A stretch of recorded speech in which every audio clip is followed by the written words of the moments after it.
Hey guys, so the Galaxy Watch Active 2 is currently selling around 10,000 rupees, which is a great deal considering the price it was launched. And I personally bought this for about 15,000 rupees just about 3 months ago. So a like and subscribe would really comfort and console me in my sorrow. But on a serious note, I will try and share the pros and cons and my experience very quickly. So let's get right down to the business. First up, the display is just pretty good. You will enjoy the display. Even the outdoor visibility is pretty good. So display wise, I have zero complaints about it. Another good thing is the speaker and mic quality is pretty good as well. I mean, I tried calling indoors and had zero issues, so you can take those quick calls on the watch itself without much of an issue. The health tracking is also fairly accurate, whether it's heart rate or the sleep tracking, but it does slightly better than your average fitness trackers because it has that guided workout modes which really helps you with the workouts. So I kind of like this about this watch.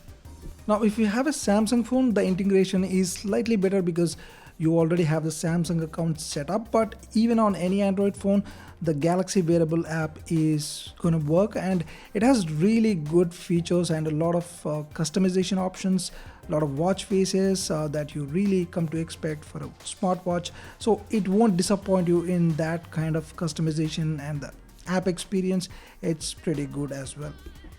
Now moving on, let's talk about the software. Now mind you, this is running on the Tizen OS, not the Google's Wear OS. Now if you're not sure, you can check out my detailed comparison video between the two so you can have a better idea. But at the end of the day, Tizen OS is also a respectable smartwatch OS platform. But the biggest downside is there is no NFC payment support. Yes, it has the NFC hardware, but it is not enabled by Samsung in India. For whatever reason, it could be RBI restrictions or legality issues, but it's not available right now, and that's disappointing.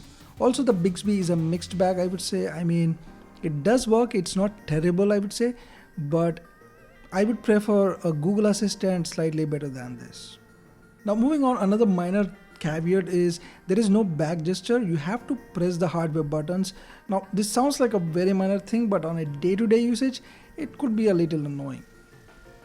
Now moving to the more important thing, the performance. Don't expect it to rocket through the UI. I mean, it's not butter smooth, I wouldn't call it, but it is decently good, I would say.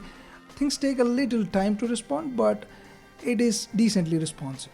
Also, another downside of any smartwatch in general is the battery life. This can get you about 1 to 1.5 days of battery life. Now mind you, this is not a fitness watch that can give you 7 days, 10 days of battery life. This is a proper smartwatch, so almost any smartwatch wouldn't last more than a day and a half. So yeah, keep that in mind. Now if you didn't know, Samsung has already moved towards the Google's Wear OS with the latest lineup of their smartwatches, but Samsung has committed to push the software updates for the next year or so. But if you're really serious about buying this, I highly suggest you checking out my full review video, which can give you a more detailed information about this watch and help you make the purchasing decision. Also, I'll try and drop links to my other recommendations, you can check them out. And this was my attempt to give you a quick information about this watch around this price. So I would say it is definitely worth it. You can consider buying it. Anyway, if you found this video helpful, please like this video, guys.